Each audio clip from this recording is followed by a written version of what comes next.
Good morning, everyone, and good day to all of our viewers all over the world. We are live right now at the Mandani Bay Show Gallery here in Mandaue City, Cebu. And good morning to all of our friends here at the Show Gallery. It's great to see all of you. Welcome and thank you so much for joining us today. And of course, I would like to say hi to all of our friends online via Zoom and via Mandani Bay's official Facebook page. Mayong buntag kaninyo diha. And of course, we are so thrilled and happy to have more and more viewers today because we are also broadcasted live via the official Facebook pages of Cebu Daily News and Inquirer.net. Ladies and gentlemen, this is the Rise webinar series presented to you by Mandani Bay in partnership with Cebu Daily News and Inquirer.net. Now, we all know that the COVID-19 pandemic has certainly affected and caught us by surprise, and it affected almost all areas of our lives. But with the government's vaccination program continually rolling out, we are seeing a light at the end of the tunnel, and we are hopeful that we will get back on our feet sooner along with the rest of the world. Now, of course, as it pushes for a seamless business operations despite the challenges caused by the pandemic, Mandani Bay believes that in these trying times, there is nothing more important than working together and taking care of each other. Cautiously and responsibly, we will move forward with gratitude and hope that we will soon see a full recovery for our country, the Philippines, and the world. Now, the Rise webinar series called Rise is built on Mandani Bay's promise of world-class transformation. Mandani Bay continues to rise and build a vision of a world-class lifestyle destination that will make Cebu and the entire country proud. Now, in our 10th episode of our Rise webinar series, and as a business owner who has been massively affected by the COVID-19 pandemic, I am truly excited to hear from our first speaker for today because we will be learning about the many ways on how to mitigate the impact caused by the pandemic in our businesses. Ladies and gentlemen, our first speaker for today is top-notch in his field. He is a former World Bank IFC governance consultant, columnist, book author, program director for real estate, and professor of global marketing at the Ateneo Graduate School of Business, as well as a senior fellow on governance at the IPMI International Business School in Jakarta, Indonesia. After more than 3 decades of combining academic work and occupying senior executive positions, he is currently the executive director of the Wong and Bernstein Group, an Asia-Pacific-based strategic advisory firm that specializes on family governance and next-generation leadership. He is also the senior advisor at Post & Powell, a fintech advisor group based in Singapore, and an active member of the Singapore Institute of Directors. Now living his 3rd professional life, his advocacy related to real estate innovation, strategic management, and corporate governance has made him a sought-after senior advisor to family-owned businesses in Asia and resource speaker in international conferences in the United States, Canada, UK, ASEAN, and Africa. Ladies and gentlemen, to share with us about Save Our Businesses, how to effectively guide your businesses out of the COVID-19 crisis, let us all welcome Professor Enrique Soriano. Thank you, OJ. It's a pleasure. It's a privilege. It's an honor to be able to speak to a great audience today. I am privileged, even if there were glitches earlier, because we had a earthquake here in Manila early in the morning, and we had a long, protracted brownout. So now I'm here. Glitch is over, and now I'm here to inspire the audience, especially to the attendees, both the men and women of the Mandani Bay Group, the Cebu Daily News, who all put this all together, and of course, a very important audience, your guests and business owners. So today, folks, I won't spare a minute anymore. I'd like to start with my talk. Again, thank you to the Mandani Bay group, men and women who comprise this huge development. Uh, and I'm happy to be part of this advocacy and this in this event. So let me start with these objectives. First, we need to dissect, and I'll be very truthful, being a former World Bank and IFC governance advisor. I'll be very truthful, and I will make sure that you will come out with wealth of information. So today we will tackle the truth about the crisis. And then I will walk you through the critical role of the business owner. And then challenge you on what's your game plan. And perhaps later, after the end of my talk, it's all about questions and comments that you have. So my last engagement was more than 12 years ago. I was Group CEO of Bello Medical. My role then was to list it in the stock exchange. But something happened along the way. There was the global financial crisis. And of course, I guess for most of you, there was an event at the Bello Medical. If you still remember the Haydenco issue. But after that, I eventually moved to heavy engagements in Asia. So this was the time we launched, at the height of the crisis, folks, we launched the Bello Essentials. So I remember mentoring the daughter, and we were at the height of the crisis in 2009 and 2008, but we moved forward. So again, that is the theme of today's talk: resiliency and leadership. And just as an aside, I've written books about governance. I've written a book about services marketing, which is very property centric. And the one in the red, I had the opportunity to launch it in Harvard sometime 3.5 years ago. So for those family-owned businesses there and business leaders who are watching, these books are very appropriate as you navigate the crisis and navigate your relationships with your fellow family members.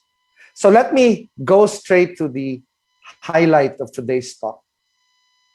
If you look at it, this was the time that immediately right after Ninoy Aquino was assassinated.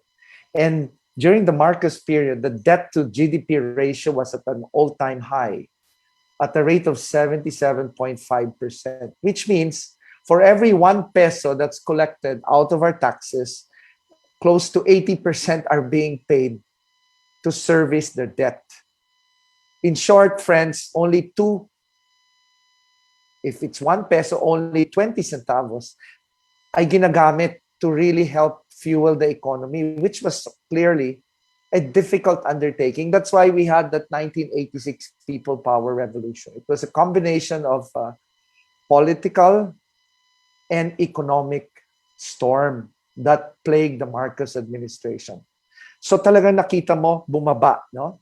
We call it the economy that was practically quite a W economy, and it was protracted.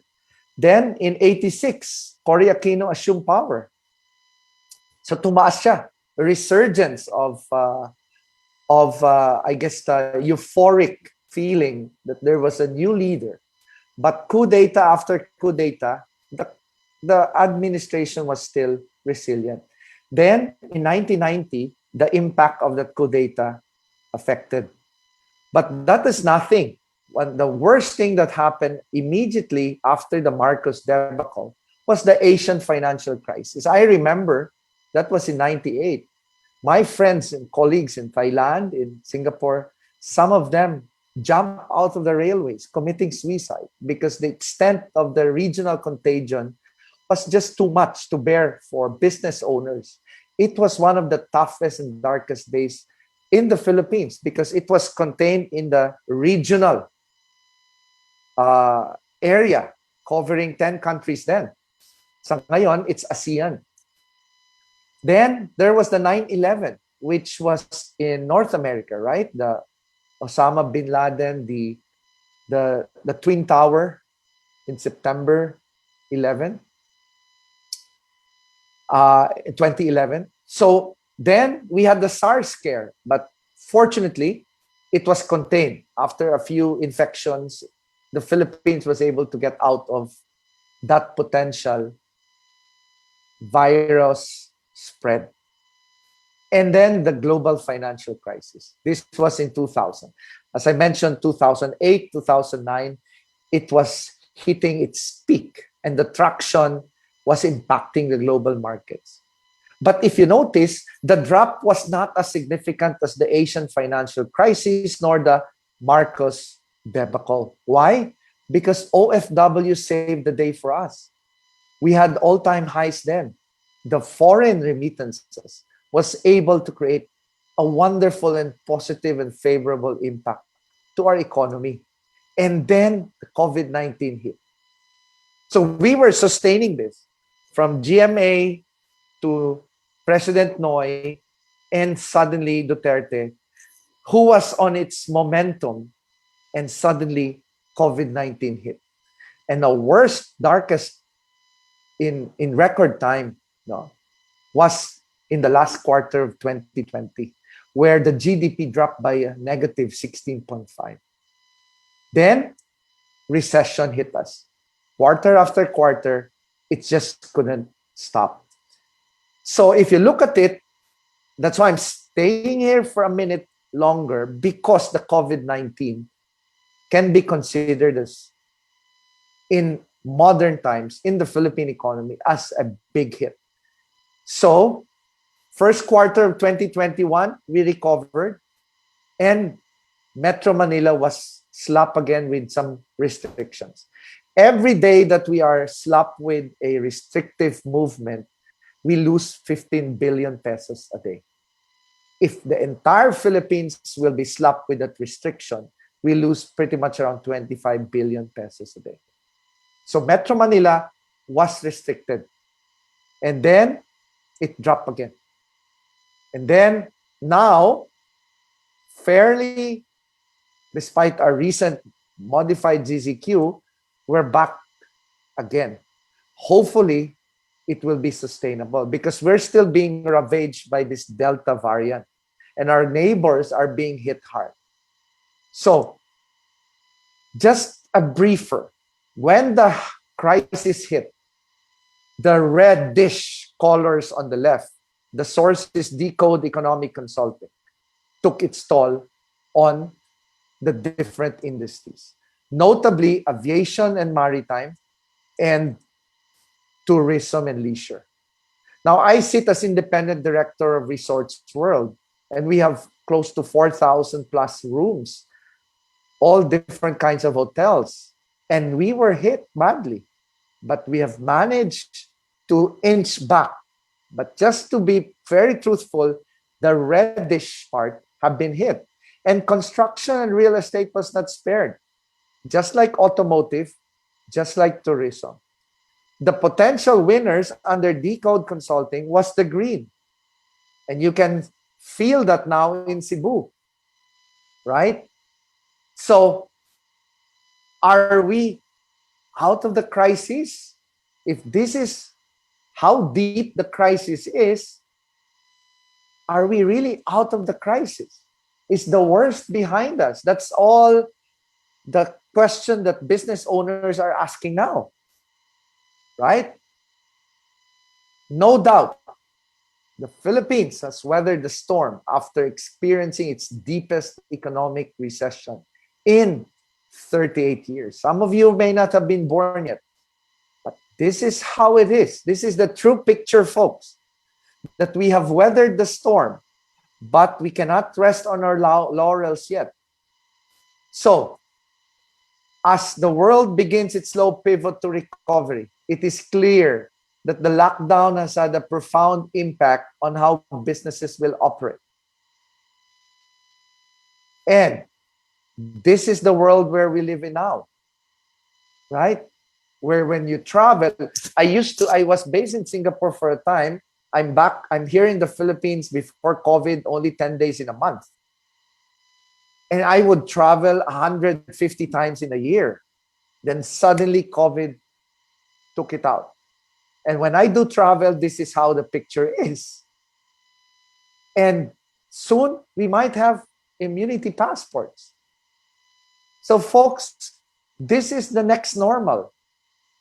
But we need to anticipate from a property perspective and from a seller perspective, because I used to be program director for real estate at the Ateneo, you need to anticipate this as the next normal consumer. Your portfolio, your client, is what we call home base. It's where we work, we eat, we play, and connect with our families.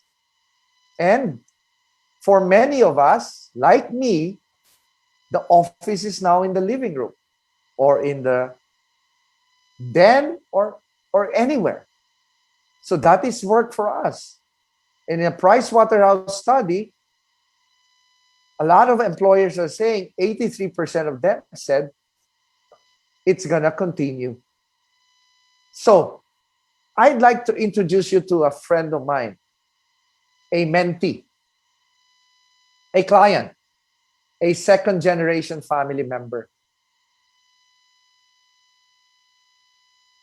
He asked me for advice. 3 years before COVID, I've been coaching him because the father asked me to mentor my eldest son. The father is in his mid 70s. So Richard belongs to a second generation family member. So when the crisis hit, just like most, if not all of the business owners, he was shocked. He told me, Professor, I didn't know what hit me. There was a sudden drop in sales. And everything was on hold because everything was so uncertain. I remember in one of my talks in Singapore, the only certainty is extreme uncertainty. Right? That time, that was in the mid 2020s. So everything was on hold. The board told him, we have to cut back on funds. We need to save on cash. And he said, Professor, we never planned this. Nobody planned this pandemic. But in their case, he was hard-headed, he was stubborn, like his father. They said, everything is smooth, we're making a lot. And suddenly, the pandemic hit them. And the board and his parents and him said, we'll wait it out. Let's not do anything. And survival was the name of the game. Then he approached me. He was actually sobbing. I said, stop the BS. Plan. Prepare. We're going to recover. It's just a matter of time. But just he couldn't reconcile it. And I said, this mindset should stop. This mindset of negativity should stop. So this is Richard symbolically representing everyone in the room and the audience. That was circa 2020. And this was Richard. And I told him, the choice of winning or losing is really up to you. You're a business owner now, and your family depends on you and your thousands of employees. Prof, what should we do? I told him it's time to course correct. So this was sometime, I think if I'm not mistaken, right after the pandemic. So this was Richard. Sabi niya, what can I do? It's the pandemic. He gave up easily. There was a sense of helplessness and panic. So I told him, focus on the things you can control.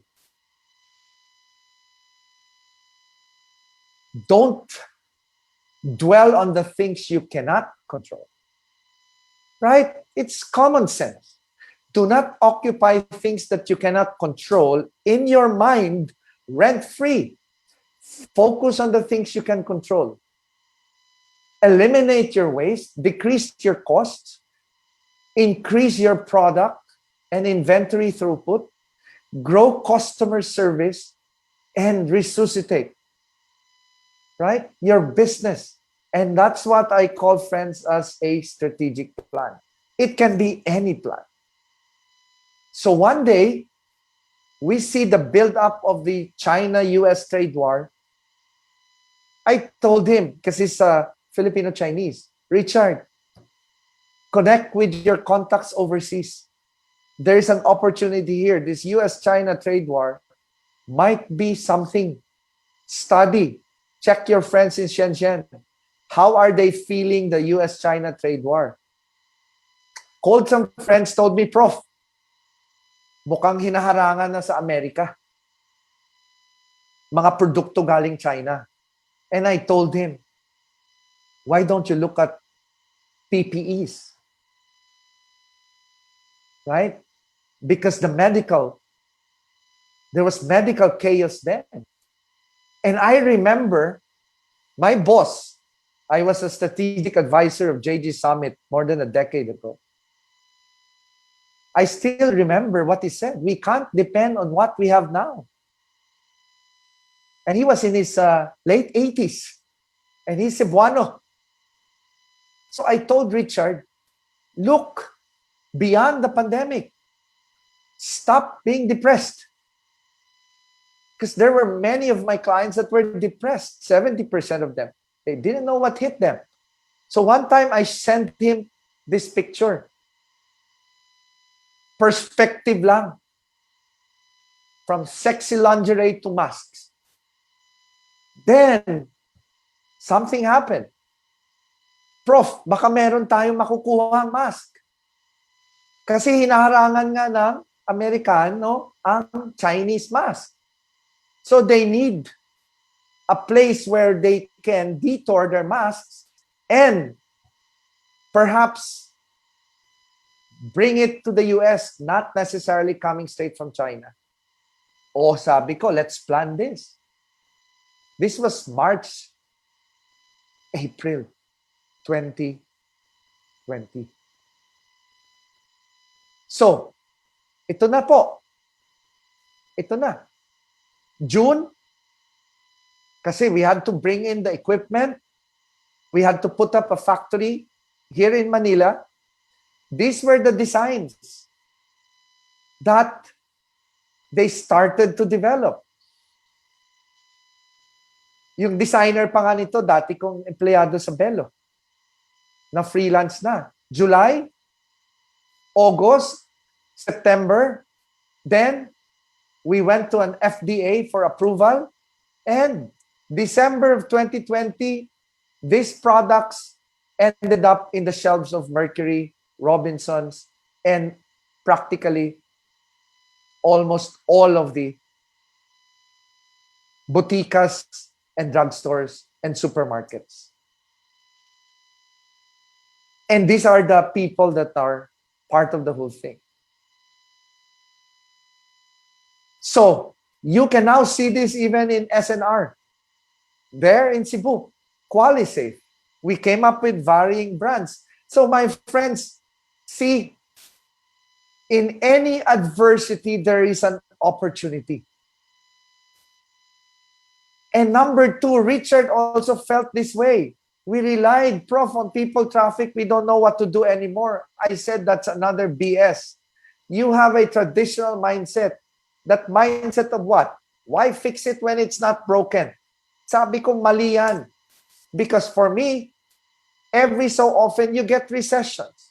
You have stock market declines. If you don't understand that's going to happen, then you're not ready. You won't do well in the markets. Diba?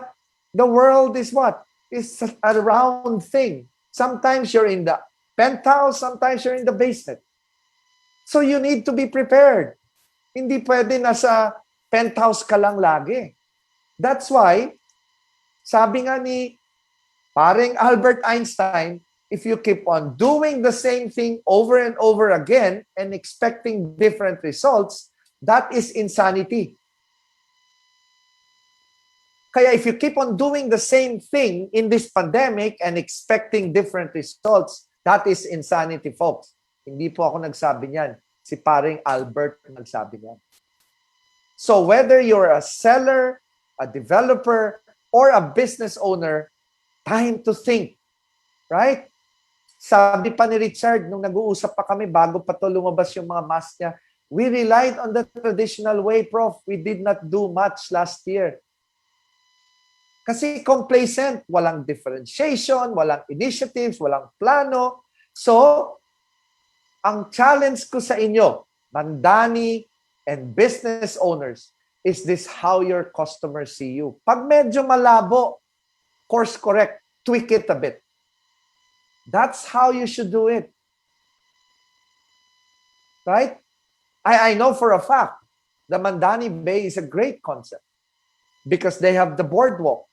You know, it's like in Singapore, the Clark Quay and the boat quay. You have that Mandani there as another key, no? Quay. Sabi nila, Clark Quay. Bottom line, is this how your customers see you? Number 4, sabi rin ni Richard, we became overly complacent. Kasi nga, the going was great. Tuloy-tuloy ang benta. Now, sabi ko sa kanya, speed is your biggest weapon. And that's why we, in just less than a year, we put up the factory and mounted a full campaign. Now they're doing, I think, 5 million a month in masks production. So speed, because change or you will be changed. Believe me. What else? Update or you will be left behind. Or you might even end up extinct. So business owners, friends, I appeal to you. Think, and think further. Ika nga, itong picture napakagandang i-illustrate. Itong isang business owner, ayaw magbago. Sabi niya daw, digital transformation is years away. I don't see our company changing soon. Ngayon, ang COVID-19, babasagin yan. For some who procrastinated for years in transforming their organization to a digital-friendly culture, COVID-19 changed that in less than 1 quarter. So business owners, do something. Ito pa sabi ni Richard, we just wait for customers. That's it. Nako, sabi ko, wala man lang kayong plano. Walang real plan. Mali yan. So, ito po, this is where we are. Nasa phase 2 na tayo ng pandemic na to. Transitional mode ang sinasabi dito. Tapos na ho tayo sa phase 1, yung crisis na nabulaga tayo, that we didn't know what hit us and we were numb. Now we are in phase 2. Anong nakalagay dyan? Learning, adapting, and planning. Di ba? Nandyan na tayo. Papunta na tayo sa phase 3. Nabavaccinate na tayo. Unti-unti. So, ano pa inaantay natin, di ba? Life now is more predictable. Pag nagpa-vaccine ka, hindi ka na at least mamamatay. So, you can move on. May not be really be pre-COVID levels. But at least kung mapapansin yung phase 3, as a business owner, wala na. We are heading there. And what are you waiting for? So, firms must embrace innovation so they can navigate these uncertain and continuously changing times.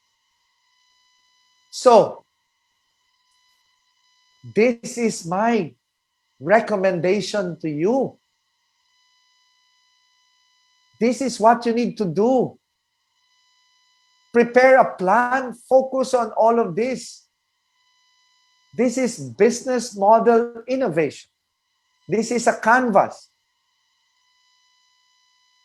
This is what you need to focus on. Titignan nyo ngayon yung revenue side nyo sa kanan and yung cost side nyo sa kaliwa. And then prepare a plan that will reconcile this. Ganun lang naman ang business, common sense. So what are you waiting for? Do it.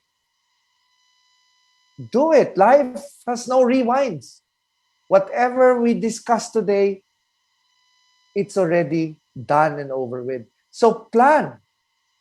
Ano pang sabi ni Richard? Prof, ako lang gumagawa eh. Yan ang problema namin. Family business kasi kami. Bang kapatid ko kasi. Tamad. Hindi kasi balanse yung team. The family tries to do it all. Mali din yan. Diba? You cannot expand. You cannot grow. You cannot thrive. Because kayo-kayo lang ang nakakaalam. Dapat, may mga professionals din kayo. Diba, sabi nga ng isang Cebuano rin, kababayan nyo, and kilala nyo ito. Anong sabi niya? All businesses start with one person. They stay as entrepreneurs and are owner-centric. They manage everything on their own. A lot of businesses get stuck there because they fail to move to the next level. Kasi nga sila lang. That is a stage that not a lot of people transcend from because of the fear of teaching or sharing certain trade secrets. Sino nagsabi niyan? The owner of Pen Shop. Diba? If I'm not mistaken, this is Bernie Liu, who hails from Cebu. It's very successful. So business owners, think about it. And you may have all of this on the red, right? But you cannot just be on the red all the time. You need to balance it with good managers who can excel. Hindi lang si Richard. Kawawa naman si Richard. Ang natutunan lang niya coming from the parents. Okay din yon. But there's another side. Kailangan matutunan niya rin yung mga other expertise from professionals. Pwede naman hindi kailangan full-time. Pwede kayo kumuha ng mga advisors. Bottom line, you cannot simply say the family tries to do it all. Nakakapagod ho. So, number 7, before COVID, who cares about forecasting? We have the sales volume. No cash flow forecast. So, my suggestion, fix your cash flow urgently. Positive, negative cash flow lang naman yun eh. Positive cash flow, syempre maganda ang sales mo, tapos minus expenses, meron kang cash flow. Ang negative, ang piso na pinupuhunan mo, anong nangyayari? Ang pasok, negative ka by 120, tatalo ka by 20 cents. Wala kang cash flow pumapasok. So, fix it. Number 8, ito sabi ni Richard din, I won't spend. No fuel for growth. Wala nang funding muna, tipid. Mali. Challenging times requires deep thinking. So, many industries are beleaguered and the pandemic has crippled our life savings. But do we have a choice? Alam mo, ang negosyo, parang buhay din yan. It's like riding a bicycle. You need to pedal. If you fail to pedal, you will fall. Ganon lang kasimple ang business. Ganon din sa sellers. If you don't stop prospecting, you will fail. So business owners, business is like riding a bicycle. You must never stop pedaling. Otherwise, you will fail. Same as what you're going through. So, sabi nga ni William Arthur Ward, the pessimist complains about the wind. The optimist expects it to change. The realist adjusts the sails. So guys, what are we waiting for? Be a realist and be an authentic business owner. And number 9, we thought sales will continue. We were shocked. Just like all of us, we were all shocked. So, itong sabi ko nga kay Richard, you want to be a leader, at the very least, listen. Ang kagandahan lang kay Richard, nakinig siya. In fairness to him, ang tigas din ng ulo, pero nakinig sa akin. Kahit papano, I have 34 years of credentials behind me. And the Father trusted me also. And Richard was my student as well. So he listened. Doing nothing is hard. You never know when you're done. See, nakakapagod if you don't do anything. Nothing changes until you change. If you want different, start doing different. So, finally, number 10. Before COVID, sales, sabi ni Richard, were okay. So, we really don't need the plan. Gastos lang yan, Prof. Halos batukan ko to nung sinabi niya. Sabi ko, pinagawa kita ng paper mo sa business school, marketing plan. Tapos sasabihin mo, gastos. Prof, sabi ni Papa. See? No campaign, doing the same thing. Which is wrong. Kaya, my friends, I want to challenge the men and women here who are listening today. What do I do next? This is the last part of my talk. And I want you to pay very close attention. Of course, pwede tayo magdasal lahat, no? Seller ka man, business owner ka man.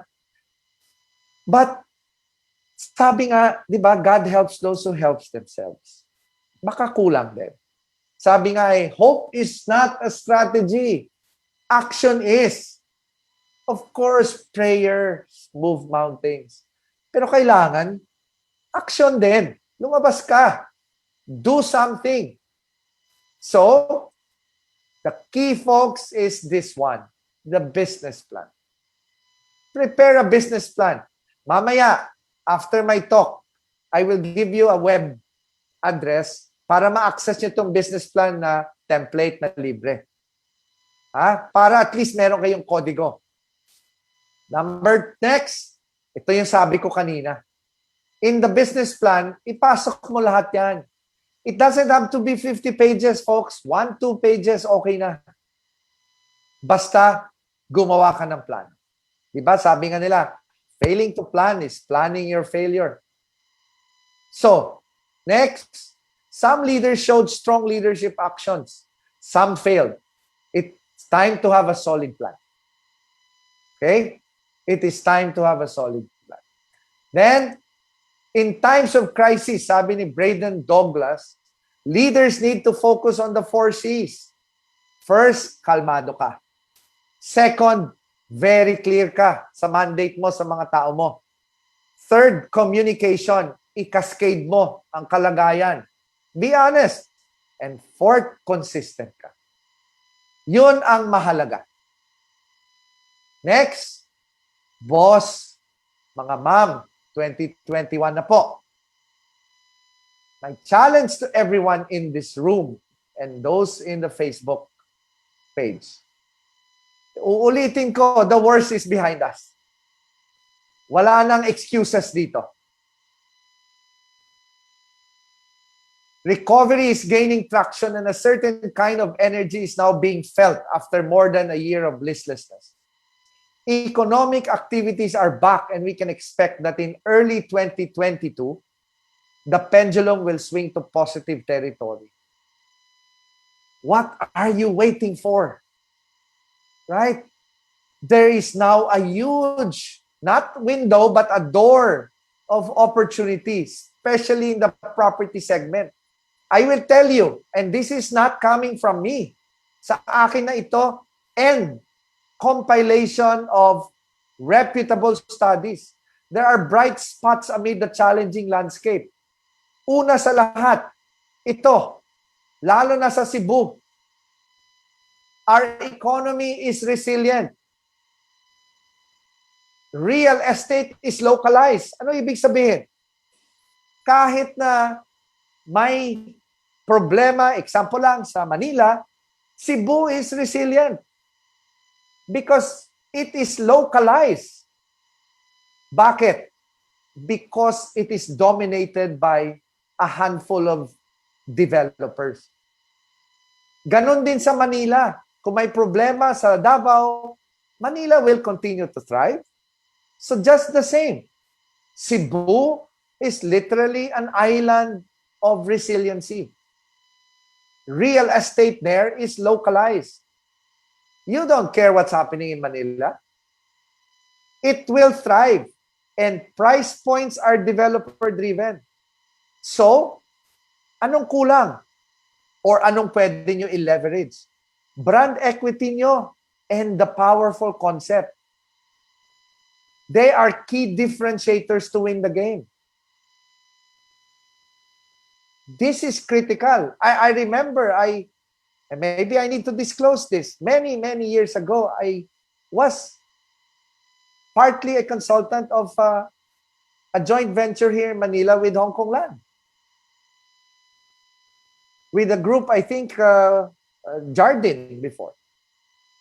Because it was a JV with HK Land. And finally, Cebu is resilient. So, clearly, sabi ng ADB, tingnan nyo, 2021 from a bad nightmare in 2020, the Philippines is forecasted to grow. See? I didn't say this. This was the economic outlook of ADB. Next, developing Asia. Mas mataas pa. 7.3. Kasama din tayo dyan as an emerging economy. Look, ASEAN, they're all pointing up in 2021 from a bad dream in 2020. Look, Asia is also pointing up at 5, diba? Going up. Expected. Then, may presidential election pa.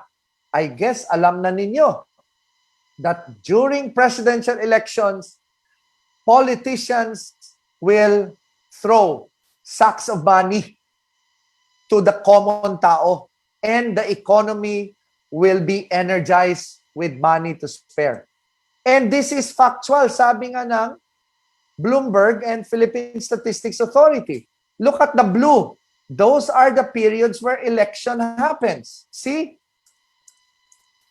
So we expect ours in 2022 with that last arrow. So folks, it is important for you that we recognize this. So, the world GDP is expected to grow also. So what are we waiting for, business owners, right? It's time to pivot. I'm not saying you're going to bounce back fast, but time to plan. So this is my recommendation. Change of mindset. Target. Owners must redefine their roles. To ensure growth and survival, time to recommit. Wag na ma-depress. Focus, alignment, and strategize.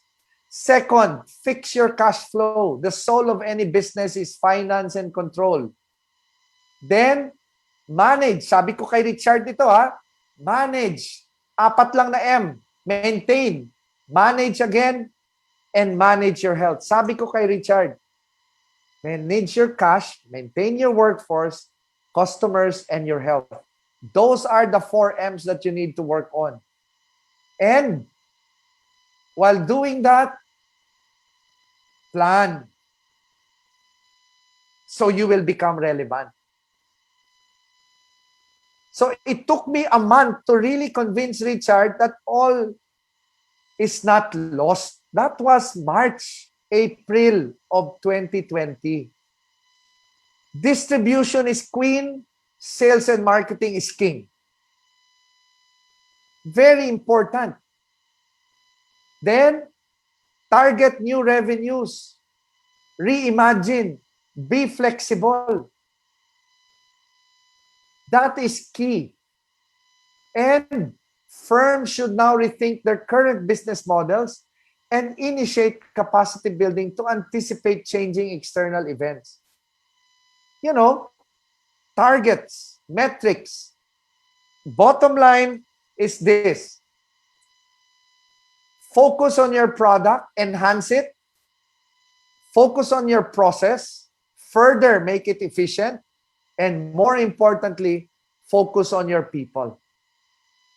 Grow the business while you are preparing and gearing up for a recovery in the coming quarters.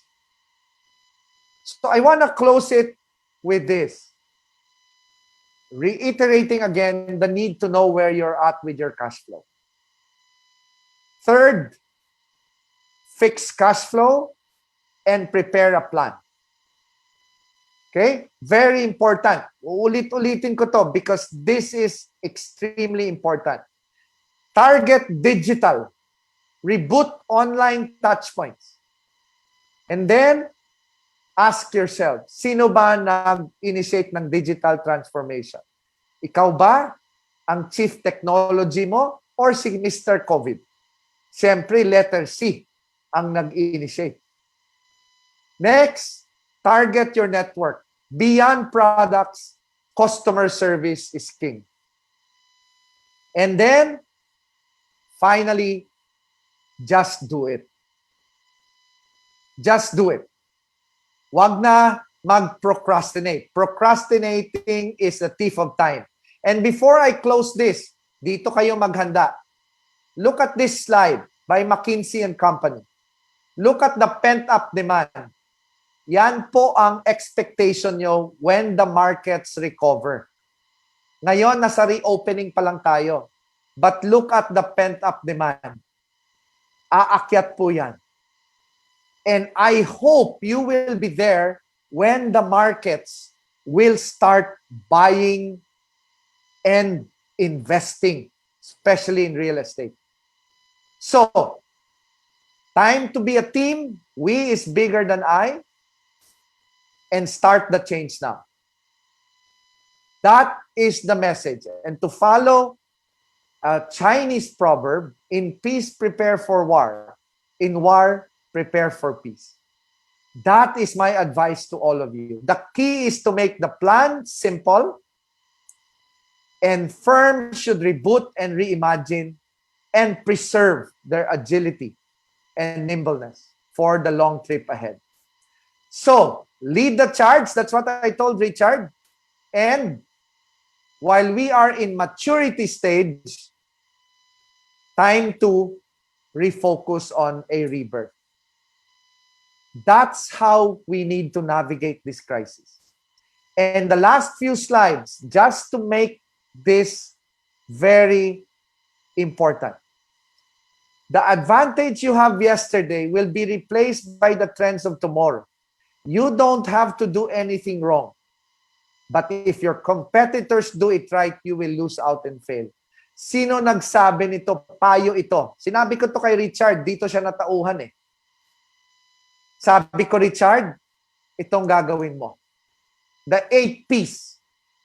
People, product, process, platform. Then, the other 8 P's. You plan, you position, you manage your perspective, which is the culture, and then you prepare for the recovery. In the end, this is what you need to do. Your experience as a great businessman and execute. Wala nang patagalan pa. Sino nagsabi nun? Ito, sabi ng Nokia CEO, we didn't do anything wrong, but somehow we lost. Do not be a Nokia. That's my advice to all of you, seller ka man or business owner. Because in the end, one important thought, sabi ni Stephen Covey, if we keep on doing what we're doing, we're going to keep getting what we're getting.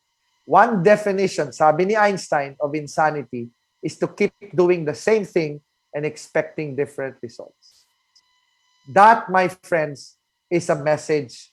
And that, my friends, is my slide here. I never lose.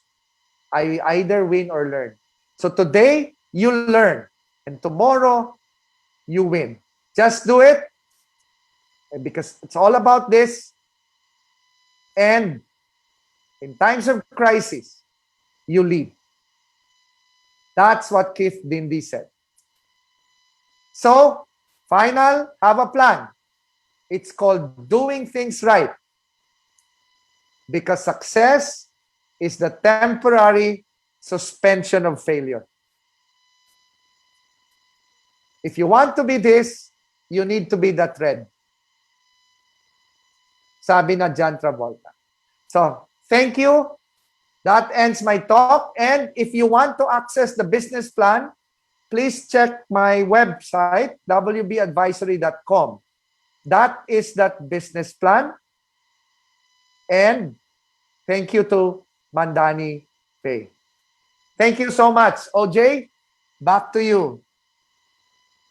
Thank you very much, Professor Soriano, for that wonderful presentation. Let's give him a big round of applause. Wow, I can truly relate, Professor, to one of your mentees on what I have experienced during the pandemic. But to sum it all up, we have to be proactive.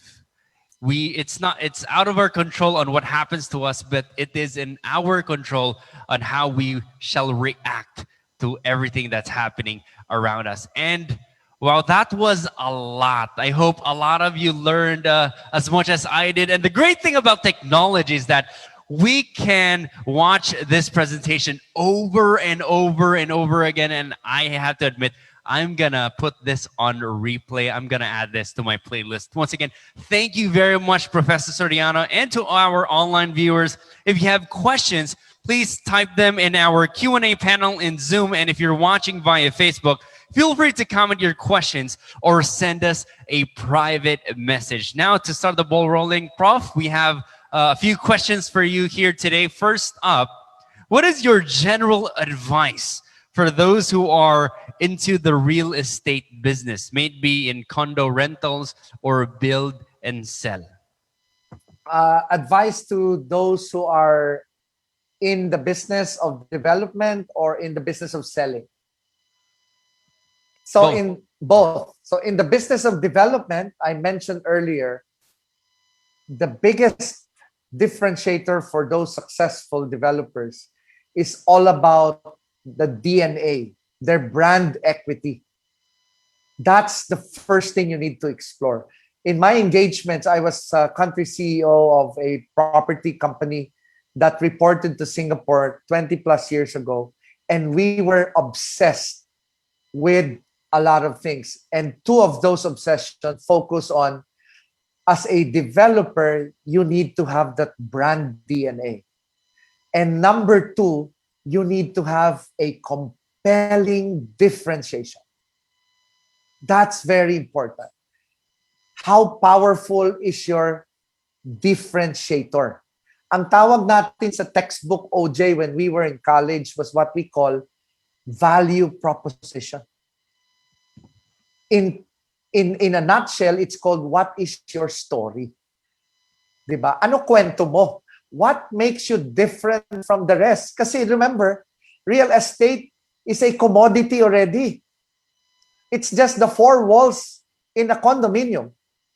But what separates you, your four wall, from the other four walls is what?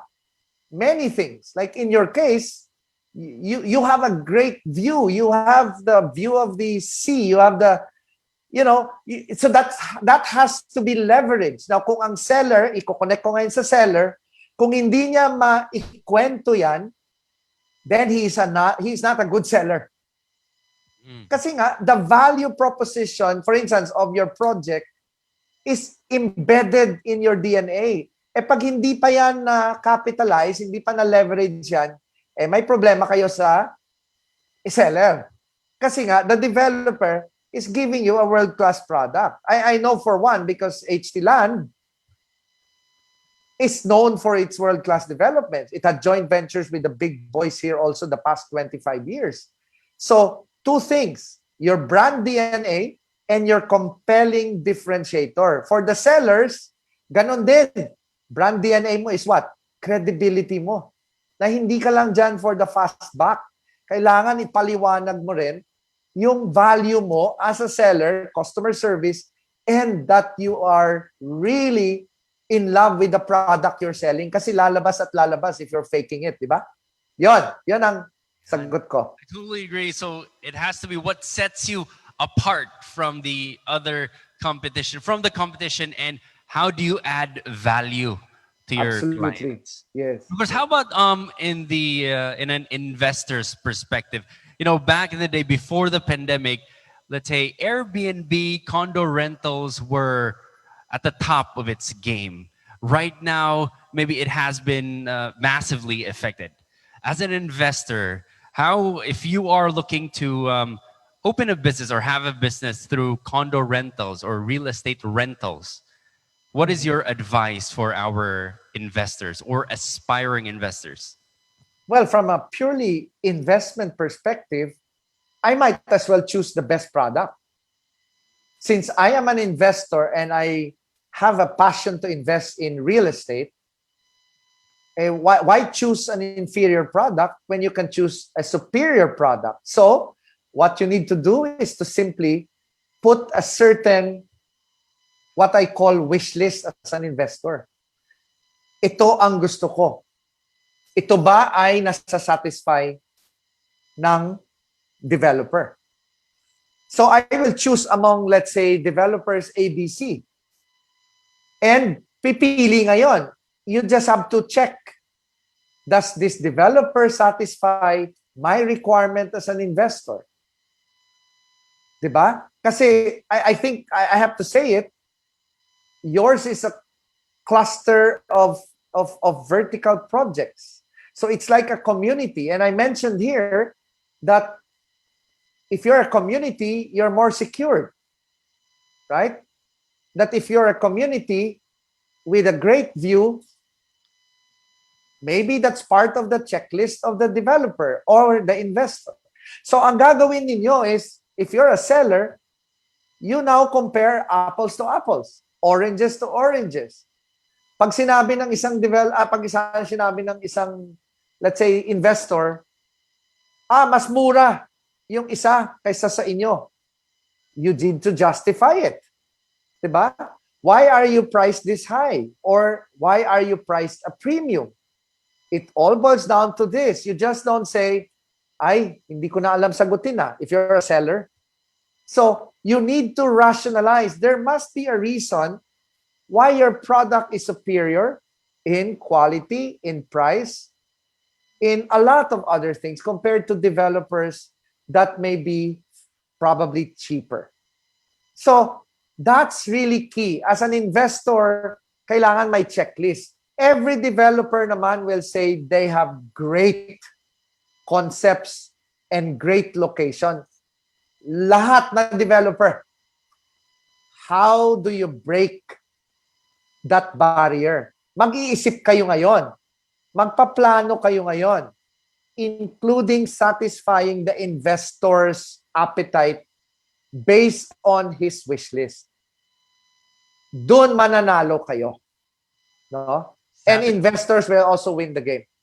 Yeah, satisfying the investors' wish list. And for the investors, I guess we have to put ourselves in the shoes of our clients. What do our clients want? With a lot of things available right now, a lot of choices, as a customer, I'm going to choose the best one available right now. Sincerely. Yeah, sincerely. And that's my advice. I used to teach sales management in the business school, no, in La Salle, and I would always tell my students, you always act as the assistant buyer of your investors because you need to speak their language. You don't go to an investor and think about your commissions. That is a given, but you don't simply come up with that core mindset. Your core mindset is to act as assistant buyers of your investors, speak their language, and you will be aligned. Now, as an investor, what are the key things that I should look out for or do my research on potentially investing in a developer or a development? What are the key things that I must look for? Okay, in a commoditized industry like the property sector, whether here, Cebu, or even in Singapore or Hong Kong, my normal advice to them is, again, the credibility of the developer. Is this his first time? How long has he been in the industry? Right? The strength of that developer. Does he have the resources? The can he complete the project? Right? The reputation of the developer. And then the concept itself. Right? The concept is also very important. And is the concept sustainable? The next one is property management. You know, you can buy assets, but what if it is poorly managed? So you have to look at that based on the track record of the developer. And finally, the kind of sellers that they have. Are the sellers prim and proper professionals, digital savvy? Baka bad breath. So you have to look at it from that perspective, among other things. But for me, those are the cardinal rules for developers to really follow to make a dent in the market. All right. Thank you so much, Professor Enrique Soriano. I truly have learned a lot. You have given us a lot of golden nuggets here today. And of course, to our friends watching online, of course, to our friends here at the Mandani Bay Show Gallery, if you learned a lot, it's best to share your experience and learnings with all of your friends. So if you may, please do share our Rise webinar series to all of your friends online as well. Professor Soriano, thank you very much. Any last few words? Well, I wish to say good luck to your investors, to the business owners. I know we have all been hit, but the past is over. The worst is over. It is now time to calibrate, to prepare, to gear up. There is no more room for complacency. There is no more room for excuses. All things are pointing north. We may have some surges here and there, but if you've vaccinated yourself, I think you're almost there towards normalcy. What I can say is very clear. The journey to 1,000 leagues begins with a single step. And this is the biggest step that you will ever take. You just have to do it. That's my take here. You just have to do it. And to the sellers out there, brush up, gear up, and train yourselves. The real challenge is what? Is you, right? If you don't move, nothing is going to move. You may have fell last year. Time to just dust off the dirt and go for it, because time is money, right?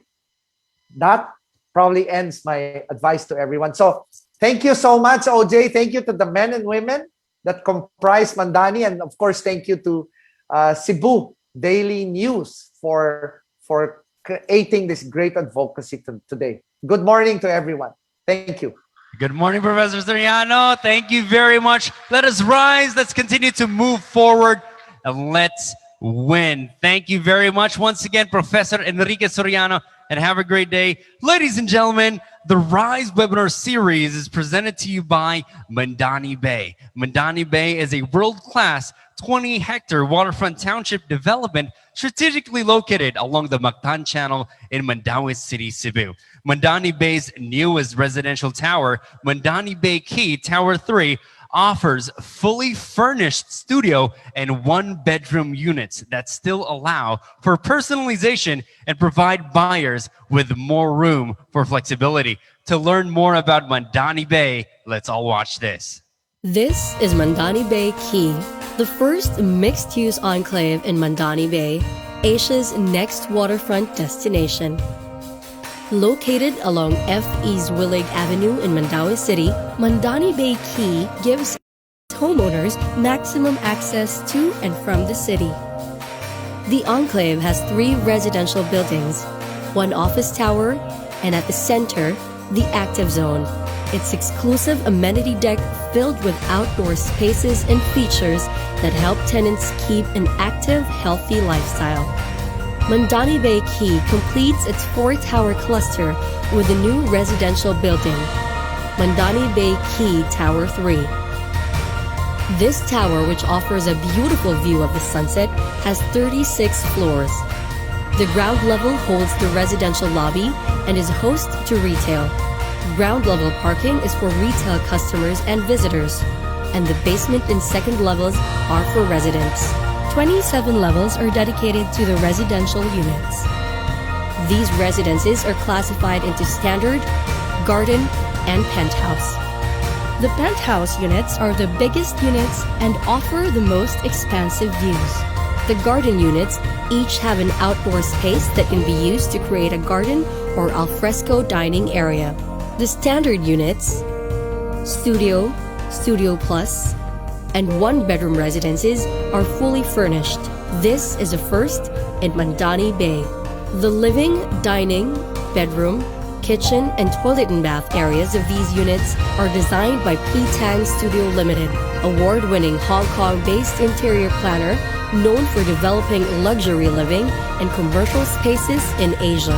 The fully furnished units will have a smart TV with rack, dining set, and bed with mattress and bedside tables, among others.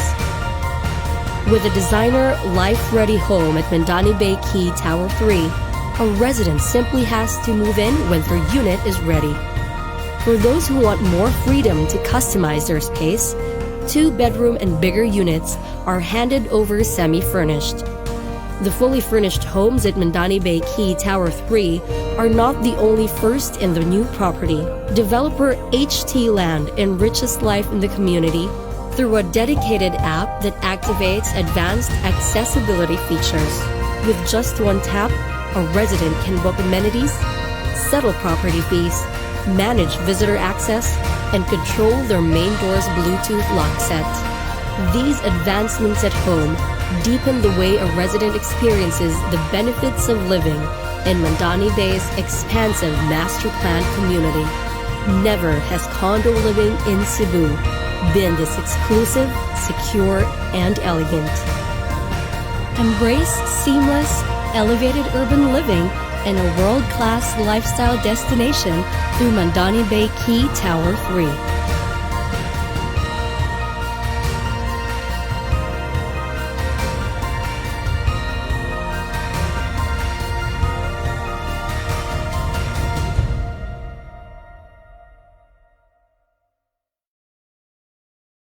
And that was Mandani Bay Key Tower 3. Truly your complete lifestyle destination, your dream community in the metro, where you can have everything you need for a safe, convenient, and luxurious living. And now, ladies and gentlemen, to tell us more about Mandani Bay and what it has to offer, we are joined by our second speaker for today, who earned his bachelor's and master's degree in business management at the University of the Philippines, Cebu. He also worked for 13 years with 3M Philippines, handling a national post, a licensed broker, and an avid financial and real estate investor himself. Currently, he is the Assistant Vice President of HT Land Incorporated, the developer of Mandani Bay. Ladies and gentlemen, let us all welcome Mr. Audie Villa. Thank you, OJ. Good morning, everyone. Okay, so good morning to those who are joining here live. We are about 50, no? And we are also being joined by those who are at Zoom now, more than 100 of them. So let's give ourselves a round of applause. Okay, so we intentionally set it this way so that we will not occupy so much the show gallery. Some are viewing from online, while some here are doing it live. So this morning, I'm going to share with you some good news about Mandani Bay. And I'm gonna latch this on to what Professor Soriano mentioned a while ago. Earlier, he said, and OJ was asking him, if you're an investor of real estate, what do you do? What are the things or the success factors that you consider to make sure your investment will really bear fruits, no? And he mentioned two things: brand equity and product differentiation. I'm gonna tell you what is Mandani Bay's brand equity and product differentiation later that really makes it stand out with the rest of the other developments, not only here in Cebu, but in the Philippines. Okay? But before we go to that, let me show you some exciting updates of the infrastructures here in Cebu. No? Because you know what? In real estate investment, it's very important for investors to consider what are the infrastructures that are happening or being developed or constructed. Because you know what? Infrastructure unlocks the value of property. What do we mean by that? I remember when I was young, probably elementary days, we have a property in Cebu City, no? In the downtown area. That was a tangkungan, so a swampy area. But then, at that price, mga 1980s, the price then was around 200 peso per square meter, that low, huh? And then, the government decided to make a highway adjacent to the property. That is now the new Imos Avenue. That is the highway. So our property, that if you're familiar with that Queensland Car Mall, the family owns that. And that used to be 200 pesos per square meter. When the highway was completed, you know how much the price was? It went up to 10,000 per square meter. But that was back in the 90s. You know how much the price is now? 80,000 per square meter. So imagine, 200 to 80. So it's very important for investors like us. We need to really know what are these infrastructures that will affect positively my real estate investment. So do you want to know? I'm sure you do. So in Cebu, the nice thing is, with this current administration, ang pinaka-bragging rights good with this current administration is its build, build, build program, right? So everywhere you go to Cebu, you see a lot of construction, both private and public. All over the Philippines, the government is spending 5.3% of the national budget on infrastructure. The previous years, 50 years prior to this, the spending was only 2.6. So gidouble sa government ang infrastructure spending. All right? So all over the Philippines, may daghang infrastructure. Now let's take a look at Cebu. Number one, of course, the airport, diba? We're very familiar of the airport. In 2018, that was opened. But, of course, that's a very beautiful airport. In fact, napildi ang Changi Airport in Singapore in the Airport Design Award.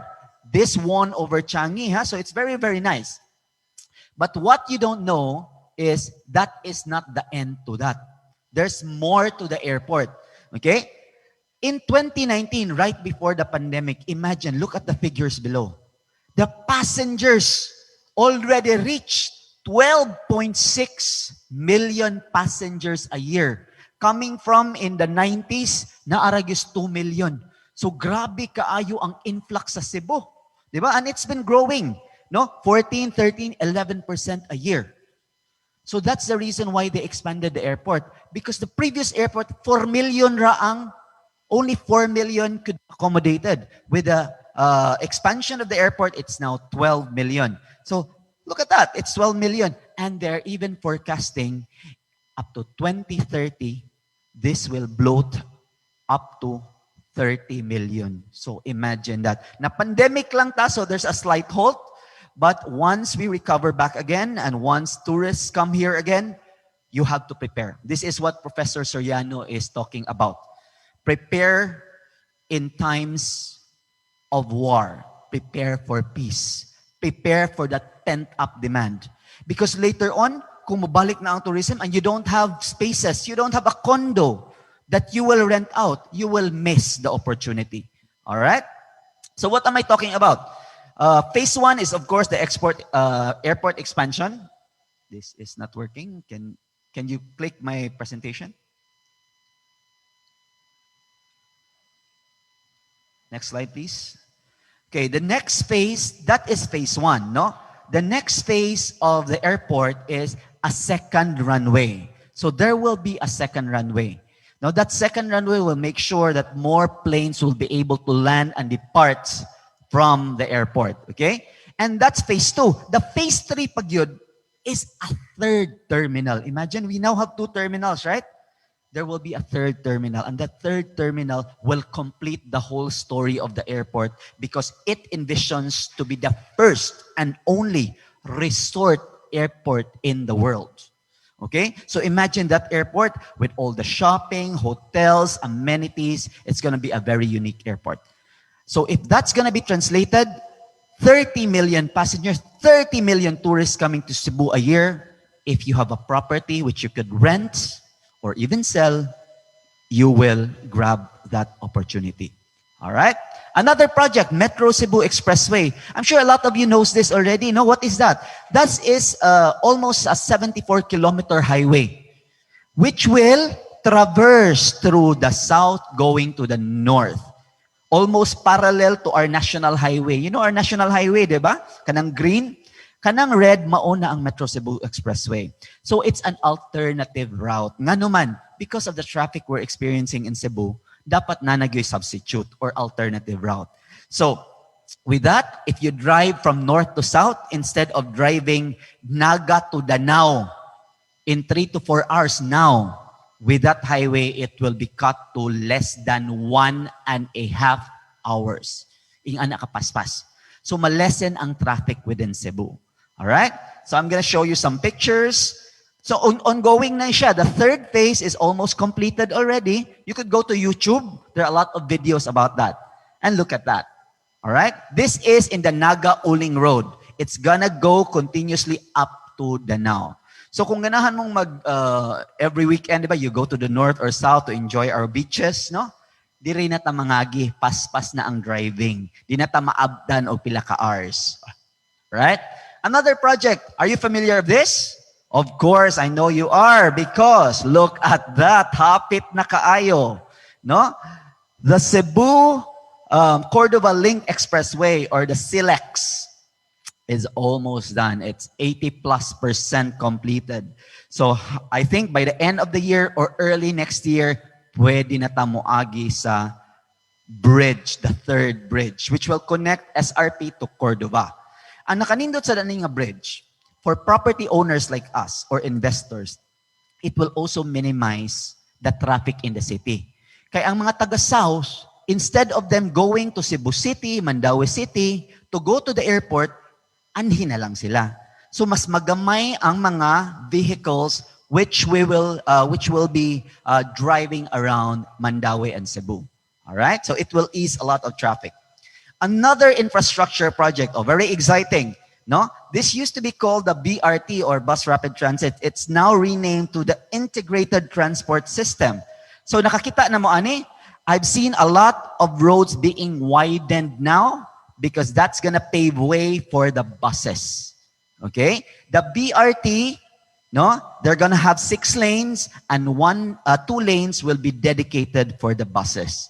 All right? And to complement that, for narrower roads, the government is doing a feasibility study with a monorail. Okay? So ang monorail, wala pa'y budget, gistadihan pa. But the BRT is ongoing na, pamalit og mga right-of-way. Soon, it will look like that. Okay? Familiar?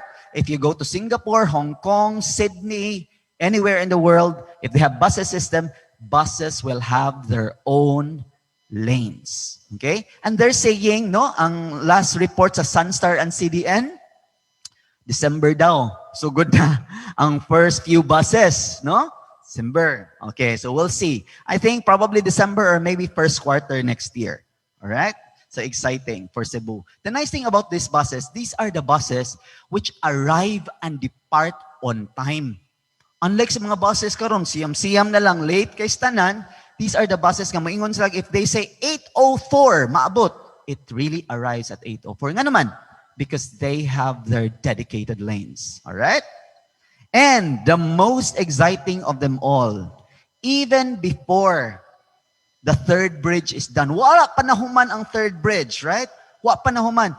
There is already a fourth bridge brewing. Okay? So that's very exciting, especially for the owners of Mandani Bay. Why? Because this project right here will definitely positively affect the owners of Mandani Bay. Why? Because the start of this project will be right after Bay Hotel. This is a two-pronged project. It's going to be composed of a coastal road, which they will call Mandawi Coastal Road, and a bridge, Magsumpay. The coastal road will start right after Bay Hotel. So duol ra kaayo. In short, now if you drive from Mandani Bay to the airport, probably will take you 25-30 minutes, right? But with this, 5 minutes na naka sa airport. Isn't that nice? So that's why this is another opportunity that investors like you need to keep watch for.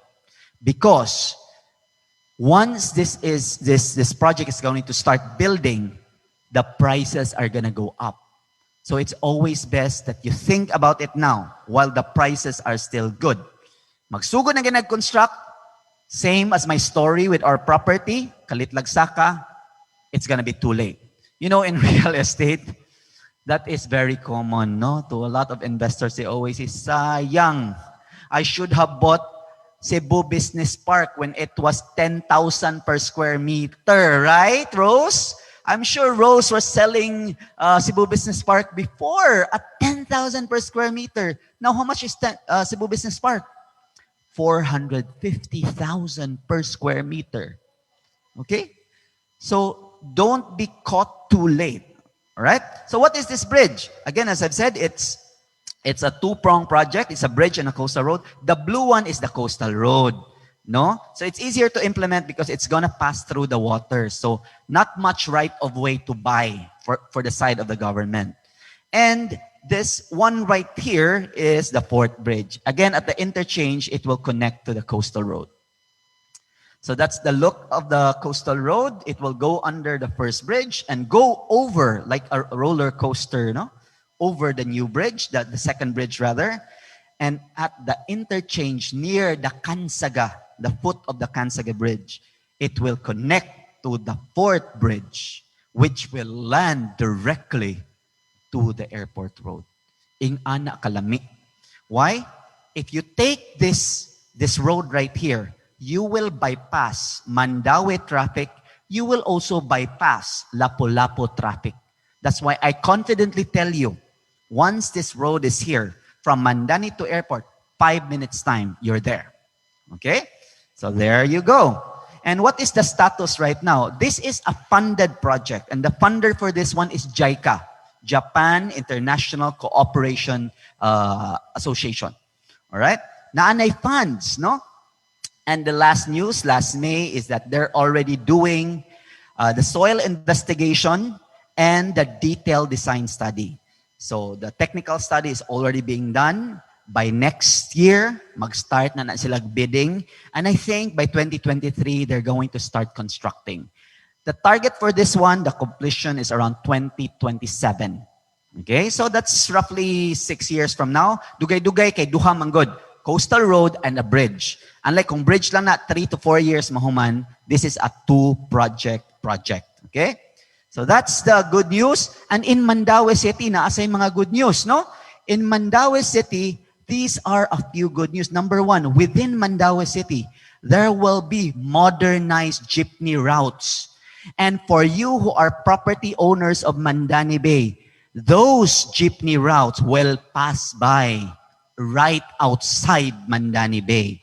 So sayun na lang ang pag-commute going around Mandaue because there is a jeepney stop right outside Mandani Bay. Okay, that's Route 1. This is Route 2, all around Mandani Bay. Project number 2 sa Mandaue, modernized buses. Naasay mga buses which will go around Mandaue, but not only Mandaue. it will go as far as Cebu City, up to Manalili in Cebu. And these will be modern buses. There will also be bus stops outside Mandani Bay. So imagine, karon it's a little bit challenging if you're not driving your car, no, going to Mandani because there are no PUJs. You could come here by taxi, Grab, or private vehicle, but jeepneys, no. But soon there will be modern buses and jeepneys as well. All right? And of course, the Mandaue City is also trying to make it green and sustainable. So nana sila yung mga bike lanes as well.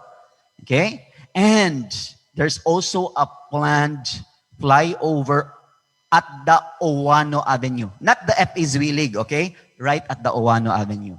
That one will ensure nga less good ang traffic. All right? And that road will even connect. There's a plan to connect that flyover in Owano Avenue up to UN Avenue. So imagine how many options you will have. You could either take the Fort Bridge, Coastal Road and the Fort Bridge, or this one, go to the second bridge using the flyover. All right? So these are very, very exciting news. That's why I say Mandani Bay is ripe for investment. Not only is it a very good project, but the infrastructure surrounding it really makes it a worthwhile investment to consider. All right? So that's the exciting news about infrastructure. Now, I'm going to answer and detail to you what Professor Soriano has said, that if you want to invest in real estate, what are the things you need to consider? Brand equity and product differentiation. I'm going to show you that, what Mandani has. All right? But before I go to that, I'm going to present this to you, not as a Mandani Bay sales head, but as an investor myself. Okay? Because I think you could relate more if I'm going to give this to you or present this to you with an angle of an investor. So as an investor, here is my experience over the past 10 years. I joined real estate in 2012. So it's my 10th year now, no? And to recap my experience, these are the things I invested on. I purchased 3 office spaces, 4 housing lots, 10 vacant lots, and 13 residential condos. Pilay total? How much is the total? 30. Divided by 10, it's an average of 3 properties a year. That is my personal target. I need to buy 3 properties a year, whether to sell it, to rent it out. Okay? I'm gonna admit to you, the pandemic happened, I was also in shock. Because I have properties, no? Especially rental. My problem with the rental is, before, of course, a lot of the people who are renting are business executives, expats. When the pandemic happened, they had to move out. So Professor Soriano was very right in saying that stop being depressed, stop being shocked, just do it, move forward. What did I do? For all my rental properties, when the tenants move out, I had to pivot. How did I pivot? Instead of renting it out, I rented to own it. You know rent to own? All of my 3 properties which are being rented out and vacated are now on rent to own. Nga naman, there was that demand for rent to own. People who have money do not want to pay cash because it's uncertain times, right? But they're willing to pay and save on their rents. Instead of paying rents, they're willing to pay and own. So we found that market. All of the properties now are on rent to own. And the good thing about property owners, if you're doing rent to own, kaduha ang igo. You are going to earn twice. Why? The markup that you place on your property. So for example, if I bought it at 4 million and I rented to own it at 5 million, you earn 1 million, right? But if it's rent to own, you could also put in an interest part. Because it's like, for the buyer, it's like loaning from the bank. But instead of loaning from the bank, he loaned from you. it's an in-house financing. So it's 5 million plus interest. I use the bank interest, which is 7-8%. So I earned twice, no? Although I didn't get so much cash right away, like an outright sale, but I earned more, okay? And the best thing is cash flow was there. So that's also a way to pivot, especially nowadays wherein rental is a little bit challenging. I suggest you might want to consider rent to own. When the tourists are coming here, then let's go back to rental, buy more properties for rental, all right? So this is the recap of my story. So I'm gonna show you Mandani Bay in my point of view. You know why? Because I also, that 13 residential condominium units there, 3 of that is from Mandani Bay. So I own 3 units. They're building it now. In the next few months, some will be turned over. And one of the office unit there is also an office unit here in Mandani Bay. So why did I buy Mandani Bay? Professor Soriano said brand equity and developer. Let's talk about developer. In all of the 30 properties that I had, whether I sold it, I rented it, the most common thing that I learned, buy from a very reputable developer. Why? Investor man ta. We want to make sure that the value of our investment go up. If the developer is so and so, wail, no? Nobody knows, not very experienced, not that reputable, I'm gonna bet my life the price will not, the value will not appreciate. Okay? So make sure you invest from a reputable, experienced developer because based on track record, no, the values go up. Who are these? The Ayalas, Hong Kong land, no? Hong Kong land. 139 years in the business. The biggest landlord in Hong Kong. And I researched their value appreciation. Properties in Thailand, in Indonesia, in Macau grew by 7 times. Imagine. 7 times from the time they pre-sold to the time it is right now. So I'm going to show you what Hong Kong land is about. Look at this video. James, could you play the video? Hong Kong Land is one of Asia's leading property investment, management and development groups with an esteemed reputation for creating premium quality office and retail buildings and upscale properties for residential and hospitality. Its vision centers upon the 4 land concepts of success, prosperity, inspiration and opportunity. The company was incorporated on the 2nd of March 1889. It created Central Hong Kong and is the single largest landlord with 12 interconnected Grade A buildings that span over 450,000 square meters of prime commercial space. A dynamic landscape that has become its land of success. Hong Kong Land's portfolio in Central, one of Asia's leading central business districts, attracts the world's foremost companies and luxury brands. This is epitomized at Landmark, the leader of luxury urban living with a heritage for prestigious shopping, dining, and lifestyle experiences. This success in Hong Kong has spurred the company to expand its footprint in Asia through the land of prosperity. In Singapore, the company has developed premium Grade A commercial and residential spaces at Marina Bay Financial Centre, One Raffles Link, and CityLink Mall, and has built some of the city's luxury residential properties. In Jakarta, the company owns a portfolio of prime offices and upscale residential buildings. In mainland China's key cities like Beijing, Shanghai, Chengdu, and Chongqing, the company is developing high-quality residential properties and is the name behind one of Macau's prestigious developments. The company's land of inspiration is brought to life through sustainability programs. By publicly displaying its valuable art collection, through innovative ideas and improvements, and iconic architectural designs. The land of opportunity is where Hong Kong Land creates value and opportunities for its tenants and buyers through world-class quality management and services. Hong Kong Land is embarking upon the future with upcoming plans that will enhance the region's key central business districts. From its roots in Hong Kong, It owns a growing portfolio across Asia.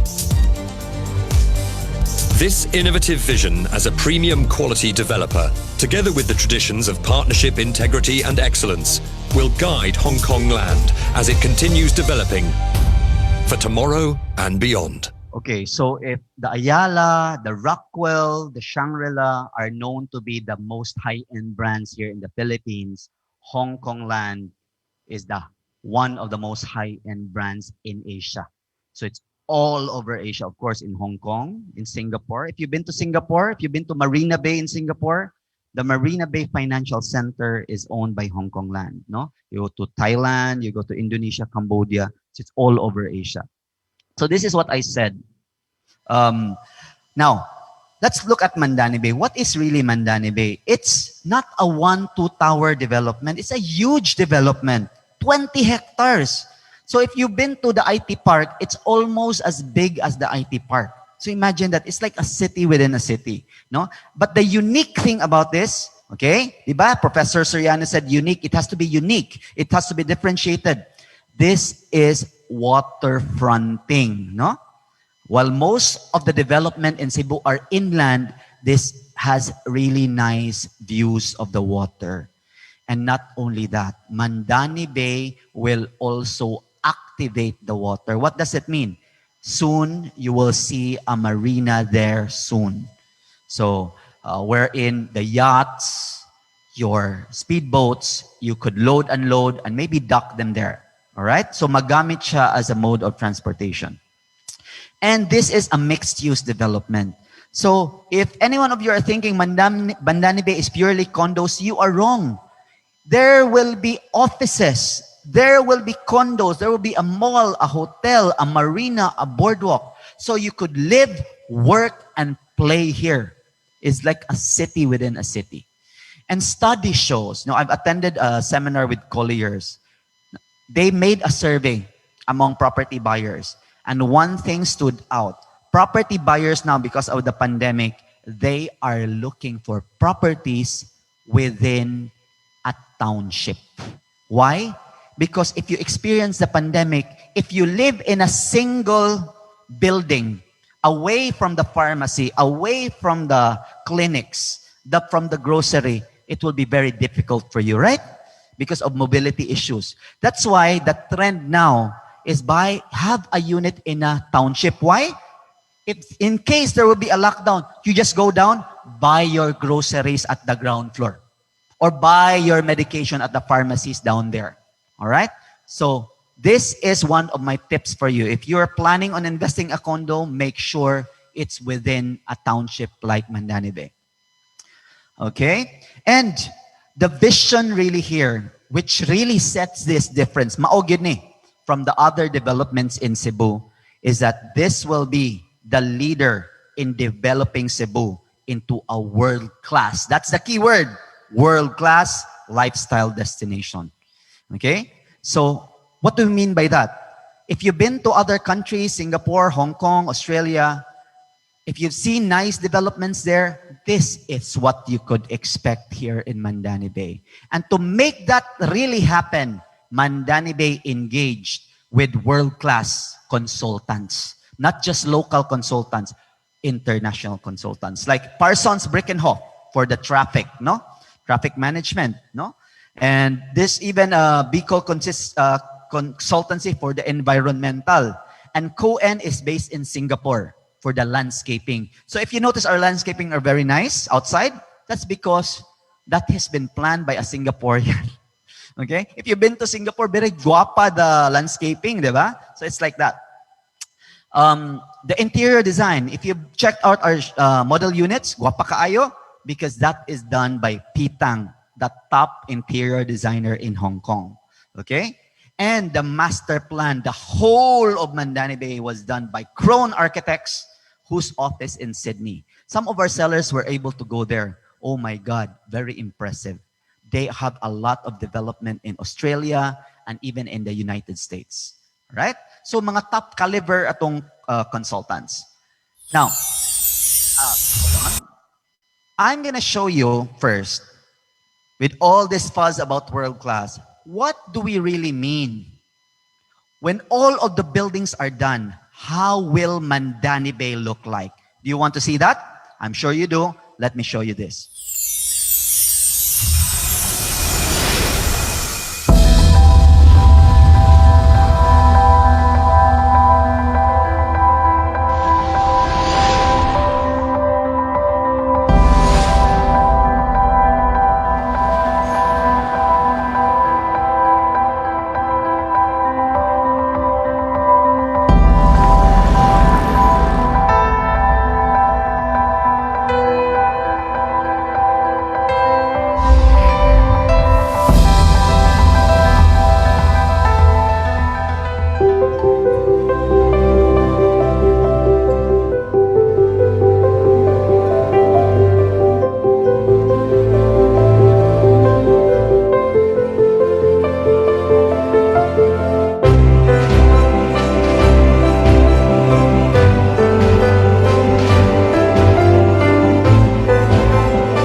Okay, that's what we mean by world class, no? Seeing the development, that's what we mean by world class. Okay, so my last few slides to answer the question of posed to Professor Soriano, what sets Mandani Bay different from the rest? There are 5 things. Number 1, ultra. Ultra na yun niya. Ultra strategic location. As I've said, this location that we have right here, we are at the heart of Mandaue City, no? At the heart of Metro Cebu. If you notice, Mandani Bay, that's Mandani Bay. The area surrounding Mandani Bay is also developed already. A lot of facilities. Right across, no? Cebu Doctors University. Right beside it, Singapore International, one of the most expensive, by the way, schools in Cebu, no? There are hospitals. UCM, like UC Med, no? 2 blocks away. There's Chongwa. That's why Mandani Bay is also best fit for retirees. Why? Because if they will have problems later on, hospitals are just very near, no? Bai Hotel is right across. Park Mall is there. SM is very near, no? Cebu Business Park is 15 minutes drive. IT Park is 20 minutes drive, no? I should know because I live in the area, no? I currently live in the area. I drive every morning from near IT Park here around 20 minutes only. All right? Cebu International Port is there, although it's going to be transferred to Consolacion later on. And of course, the airport is also nearby. Remember, the airport now may be 25 to 30 minutes away. But with the fourth bridge, it will be 5 minutes away. So let's not waste time. Consider that in your investment strategy. All right? Another reason number 2, unbelievably, because I really thought before Mandani came in that, most condos, it's okay just to have a pool, a gym, no? And that's it. I'm good. But not with Mandani Bay. We will drown you with amenities, no? So look at that. This is Mandani Bay Key. What are the amenities you could expect here? Not 1 pool, not 2 pools. You have 3 pools in that podium.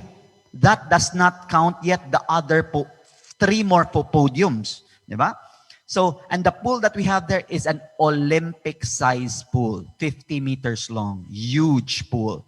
It will have outdoor playgrounds for kids and adults, a basketball court, a badminton court, a gym, karaoke room, library, billiards room, name it, we have it.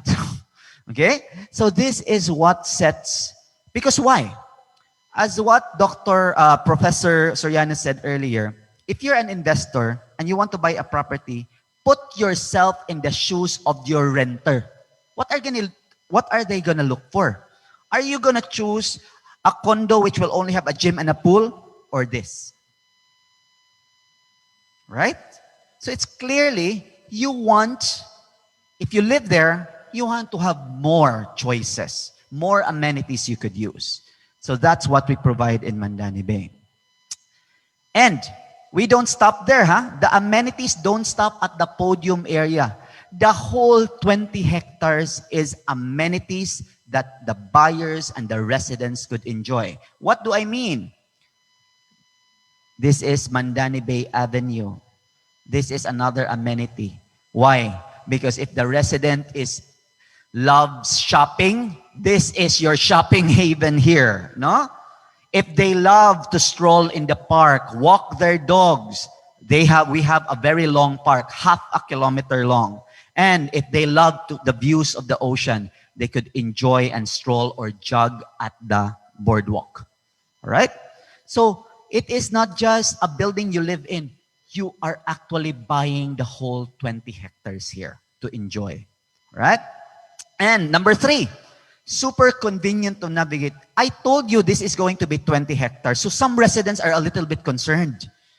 It's huge. How do I walk there? It's very easy. Why? Because we provided footbridges and tunnels so that it's going to be very easy for people to walk around the development. So look at that. So in the whole development, we will provide 4 tunnels and 4 footbridges there, connecting those podiums, phase 1 and phase 2, phase 2 and phase 3, phase 3 and phase 4, then phase 4 and phase 1. You could even jog not at the ground, but at the podium level. You could jog there, okay? Just roam around over those 4 footbridges. Reason number 4, if you take a look at the condos here in Cebu, most of the units are small. A studio is what? 20, 22, 24 square meters. But in Mandani Bay, we've designed the units to be extra bigger. A studio in Mandani Bay is 30 to 33 square meters. No? A 1-bedroom is 50 to 65 square meters. So it's typically bigger. So you have more space to enjoy. All right? And look at that. Ultra luxurious too. In fact, Professor Soriano said, you have to make sure, because moving forward, a lot of the people who will live in the condo will also use it as their office. Some of the units that we have will actually have their own offices inside their bedrooms. Offices that they could enclose, so that when they do work from home, there will be less distraction from the noises of your kids, from your pets, because you have your own office, right? And look at the drop off, no? Later on, if you have time, try to pass by the first phase. I tell you, because I've been to Mandarin Oriental Hotel, one of the top high-end hotel in the world, which is, by the way, the sister company of Hong Kong Land. Huh? The designs here really almost similar to the interiors of the Mandarin Oriental. Right? This is the lobby, chandeliers, really nice, no, wide lobby, spacious, a lot of lounges you could enjoy. No, so if you haven't been there yet, maybe schedule a trip with your sellers to take a look at the handover units in Mandani Bay. Look at the elevator lobby here. And because it's pandemic, we also made sure that our units are pandemic ready. In fact, the elevator, before, the original plan was just provide a high-speed elevator. But because the pandemic happened, and an elevator is an enclosed space, right? We placed air purifiers inside elevators para safe. Okay? And lastly, stunning views. While most condos, no, you have one condo, some units will have city view, some will have sea view. In Mandani Bay, you have a lot of views to choose from. Of course, there are units which will have sea views, no, because we're fronting the Mactan Channel. But wag ka, there are also units which are fronting the amenities areas. We call this the resort view. Because I tell you, if you have a unit here, it's like staying in Shangri-La. You see greens, you see a pool, no? It's like that feeling. So this, we call this the resort view, if you're facing the amenity.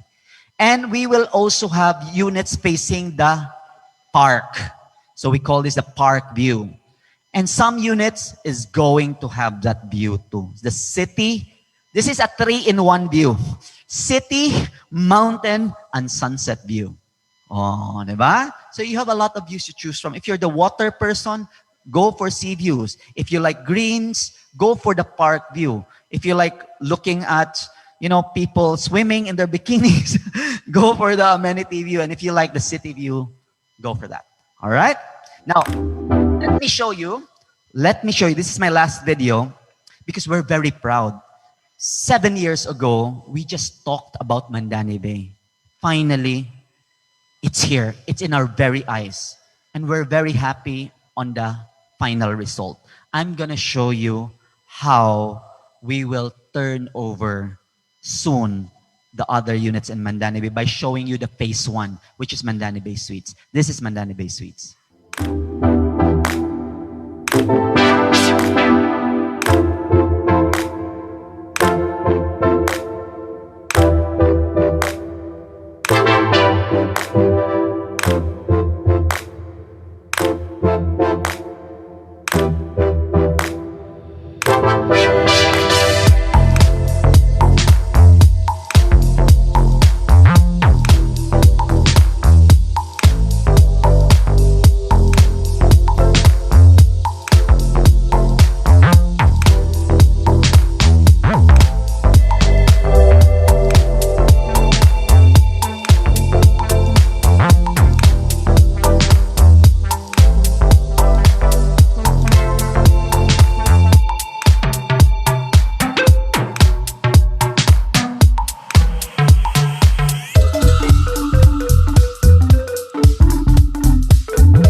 So that video was taken in February pa ha, caveat. So some of the areas were not quite finished, but of course now we've already begun the turnover a few weeks ago.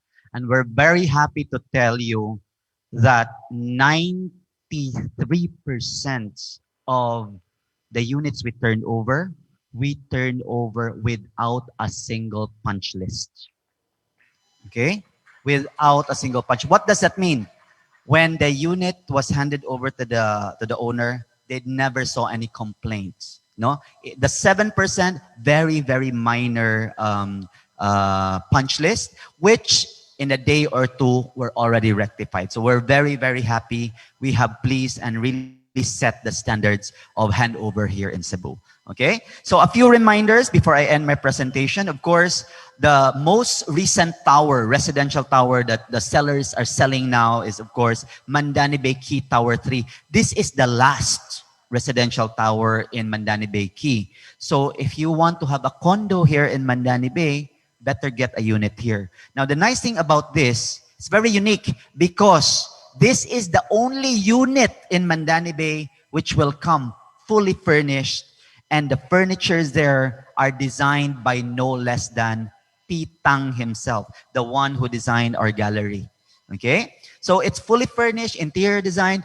So all you need to do is bring your clothes and your key. You're ready to live here. Okay?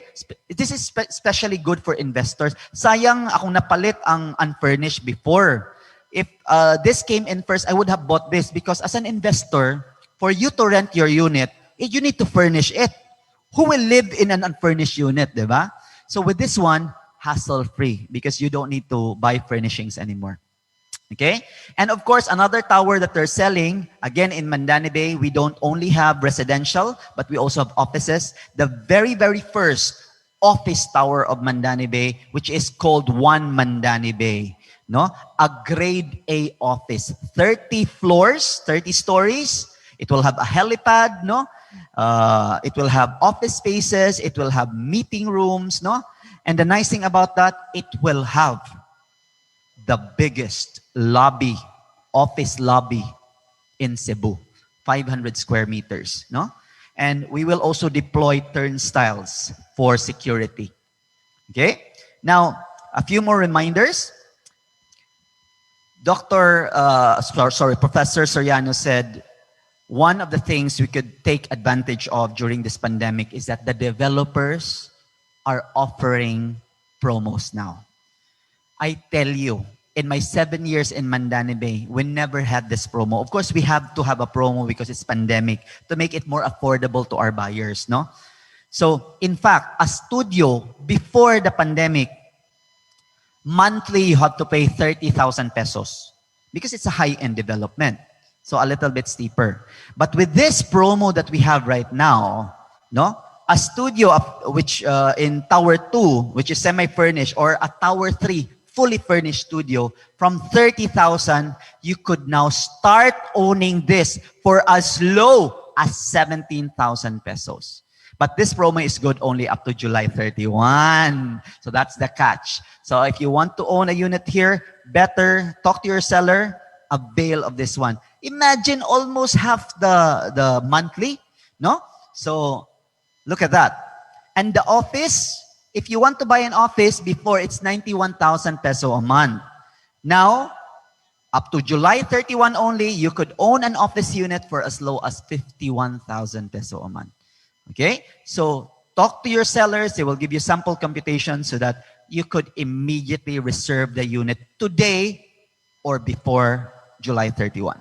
Okay, so before I sign off, I'm inviting everyone, especially those of you there who are tuning in at home via Zoom. If you haven't been to the gallery, pay us a visit. This is the only show gallery or showroom in the Visayas and Mindanao area which won 9 international awards, the most coveted of which is the one in Milan, Italy. No, so come here. Let us show you the gallery and show you Mandani Bay. Okay, if you have questions, that is my email right there. If you are too shy to ask your questions later with OJ, you could also decide to email me. Thank you so much, OJ. Thank you so much, Sir Audie. Let's give him a big hand. Thank you so much for showing us how Cebu is transforming into a world-class lifestyle destination with Mandani Bay. Now, as Professor Soriano showed us how important it is to plan, Sir Audie showed us the plans for Cebu, the golden age of infrastructure. But the most important thing about this is most of them are expedited, and some of them are waiting for approval and budget appropriation. So there are a lot of things that are keeping us excited here in Cebu, and of course, keeping us excited for Mandani Bay as well. Now, Sir Audie will be joining us later on for a few discussions. But if you have questions, please feel free to type them in our chat box below if you're watching on Zoom. And if you're watching via Facebook, please feel free to comment your questions down below or send us a private message. Now, we are truly excited to see a lot more about what Mandani Bay has to offer and how it sets the bar for the new era of development in the Philippines. Now, among many other things that we're so thrilled to have in Mandani Bay is its first office tower called One Mandani Bay. One Mandani Bay is a 30-story office tower that will embrace an ecologically responsive design and will showcase energy-efficient features and amenities. To know more about One Mandani Bay, let's all watch this. Mandani Bay, Southeast Asia's upcoming urban landmark, begins a new chapter. For the first time, the development expands its offerings from luxury living spaces to world-class workspaces. The 20-hectare waterfront lifestyle destination presents its premier office building, a tower whose tenants will enjoy the best aspects of Mandani Bay's completely integrated property. Aspects such as green expanses between structures that promote well-being and pedestrian-first urban planning. This office tower strives to become a globally competitive hub for modern companies. A canopy drop-off/pickup area and driveway serves as the entrance, which is fronted by a garden and elevated 2 meters from street level.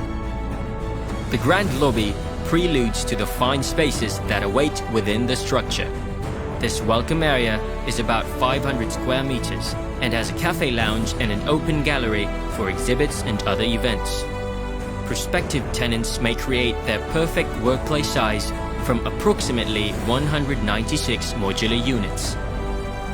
Each cut is ever modifiable and combinable with other units to form bigger spaces. Designed by world-class partners in property development and supervised by a top-ranking property manager, the building keeps with international standards in sustainable modern infrastructure. It is registered with the Building for Ecologically Responsive Design Excellence program, committing the tower to environmentally sensitive construction. It is registered with the Philippine Economic Zone Authority, assuring tenants of the fiscal benefits of Mandani Bay as a special economic zone locator. State-of-the-art, ecologically responsive, geared for tomorrow. The future of work in Cebu begins at One Mandani Bay. There you have it, ladies and gentlemen. One Mandani Bay, a world-class office tower by Mandani Bay. And right now, we are joined by Sir Audie Villa for a quick discussion. Again, if to all of our viewers online, if you have questions, please feel free to chat it in our chat box via Zoom. Or if you're watching via Facebook, feel free to comment your questions or send us a private message. Sir Audie, mayong buntag. OJ. Good morning, and good morning to everyone again who are watching us right now. First off, as an investor, as you have laid out and shared to all of us, all of your investments during the pandemic, you have pivoted into different options and ways to take advantage of your previous investments. Can you share with all of us one option that you made or decision that you made is renting to own your properties? Were there other options that you considered that maybe our friends and investors here can use with their investments? So again, during the pandemic, there were a few renters, especially at the type of project that I had, most of which were high end. So they command higher rents. So aside from renting to own, I actually disposed some.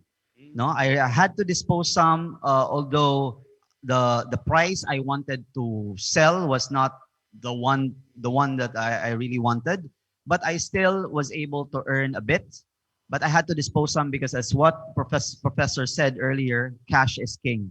You have Yes. to have cash as well. But it doesn't mean that because you dispose some, you are going to say bye to real estate. In fact, I disposed some, but I also bought some again. Ooh, so you were preparing Yes, for more opportunities ahead. because in the during the pandemic, some were selling low, no? Some were really selling low. So it's an opportunity for you to also buy properties at a lower price, or if you buy a pre-selling properties like Mandani Bay at a lower monthly amortization.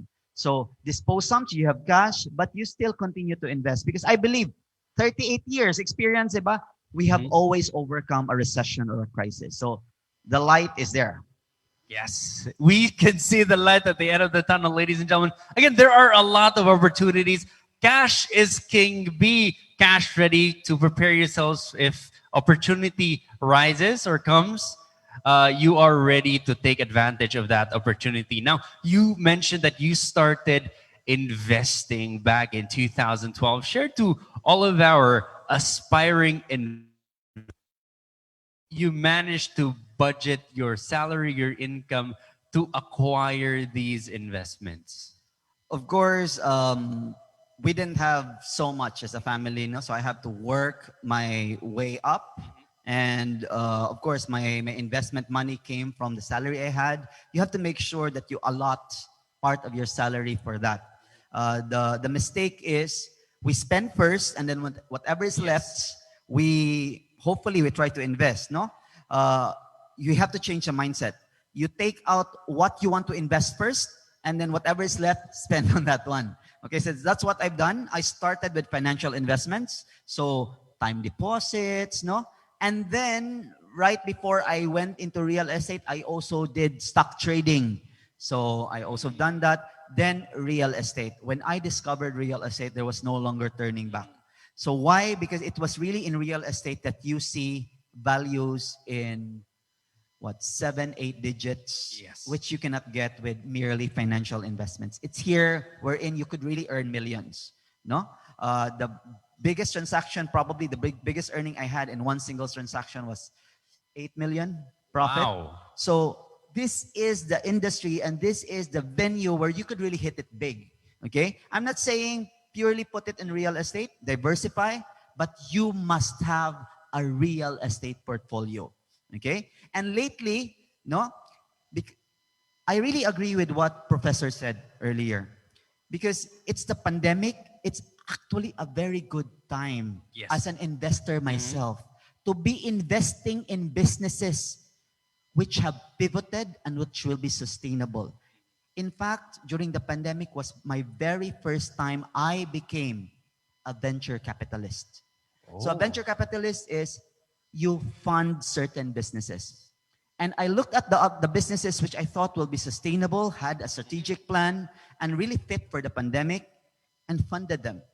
I am not a business owner, somebody's running it, but we see that these businesses really have potential even after the pandemic. So there are many ways to put your money in. One thing is for sure, do not allow your money to sleep So at your door, make in your bed. make Make it grow. your Make it money grow. work for you. How has that been for you? I know, as I've read in a lot of financial books, they always emphasize to increase your assets and, more importantly, increase your net worth. How has increasing your net worth helped you in investing per se and in life in general? Increasing your net worth is very important because the more you have it, the more you will be able to go into big ventures. No, if I hadn't start with small investments with time deposits and all that, I wouldn't have been able to afford buying a real estate property and then rolling that again.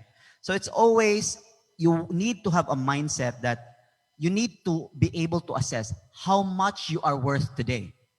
All your assets, make an inventory of them. How much properties you have, cash in the bank, corporate bonds, stocks, whatever. Add them up and make sure that you will have a goal to grow them. Like for myself, I need to be able to grow them at 10% annually so that you'll be able to strategize well. 10% annually in a diversified portfolio. Yes. 50% of which I must admit is in real estate because this is really a big, this is the volume. This is where the money is. Yeah. All right. And of course, one way to increase our net worth is, again, as you mentioned, investing in real estate. And as what Professor Soriano emphasized, is one of I think the most important thing that you must take account on is the developer. No? How is it important in choosing the right developer, and how relating to net worth, how are the values of your investments increasing with the right developer? The right developer, OJ, I tell you, could give you two things. Number one, they could give you assurance that whatever they promised when they pre-sold to you will be delivered as promised or even better. Mm-hmm. Okay? Some of the not so good developers, they will promise you a lot but deliver less. And number two is property management. One thing that a lot do not know in real estate investment, that's key to growing the value of the property. Even if you have a very nice building like Mandani Bay, but if the property management sucks, I tell you, there will be no property appreciation. So that is what a reputable developer would give. And if you have that, the value of your net worth will also increase because of the value appreciation. In fact, Mandani Bay right here, from the very beginning, it has already increased to 60%. Wow. We were selling this 60%. before, OJ, at 100,000 per square meter. Now the price is 160. Don't be alarmed. It's not too late. Because the value of the other Hong Kong land projects in Asia could even go as much as ₱1 million per square meter. So you could really go up depending on the developer. And the great thing, no, of course, when we compare something to something, we, think of the best comparison. And what amazes me is how Sir Audie compares Mandani Bay to the Mandarin in Hong Kong, to Shangri-La here in Cebu, which are the best of the best. Now, speaking of being late or being early, with Mandani Bay, of course, our Tower 1 and 2 are turned over now. Is it late, or is it still in our early stages to invest? And how can we take advantage of the equity as well? Okay, just look at it this way. The average price now in the Cebu Business Park area is around 200 to 220,000 per square meter. Okay? And our price now is around 160 to 170. So it's still cheaper, and we haven't been completed yet. So once the boardwalk is there, once the green promenade is there, prices will shoot up because people will demand. They want to live here. You see a lot of things. That's why I would say it's a good indicator. I would be threatened and I would be alarmed if the prices don't go up. That's red flag to me. Because if prices don't go up, meaning to say there's no demand and the value of your investment is not appreciating. Yes. So not too late, OJ. Definitely. All right, it's not too late. It's in our early stages. Again, we are still in our 4 of 21 towers. Five. Yes, 5 of 21 towers. It's still in our early stages, ladies and gentlemen. So once again, take advantage of the low equity offering of Mandani Bay. Any last few words, Sir Audie? Of course, invite them to the show gallery, as well as you have shared to all of us how beautiful Pitang's interior designs are. They can still have a glimpse of how Pitang designs their units here in the Mandani Bay Show Gallery. OJ, as they say, to see is to believe, right? So I will stop talking and I will just invite everyone. For those of you who are here, take a tour at our gallery, see the show flats. And if you have time, drop by the lobby of Mandani Bay Suites so that you will believe. And for those who are tuning in at home, if you haven't been here, schedule a visit with your seller and enjoy the show gallery. We provide refreshments from Abaca. So, you know, to make it a better I'm enjoying experience. the coffee and Yes, of course the snacks. Yes. Even the coffee is branded Abaca coffee. Yeah, of course. So come right down here, schedule a visit at the Mandani Bay Show Gallery. Sir Audie, thank you very much. Thank you. It's a pleasure, OJ. And of course, thank you so much to Professor Enrique Soriano for who joined us earlier today. Daghang salamat for your time and of course for sharing with us some insightful information. All of our friends here at the Mandani Bay Show Gallery as well as our friends online have truly learned a lot. Guys, if you have more questions, please feel free to send us a private message on Facebook or through the contact details which will be flashed on your screens after this. Now, ladies and gentlemen, I know that this pandemic has taken a toll on everything about our lives, but Mandani Bay is confident that we will rise and overcome any challenge ahead of us. Guys, please stay safe and healthy and see you on our next Rise episode. This has been OJ Simofranca. Thank you very much and enjoy the rest of your day. Thank you. Salamat.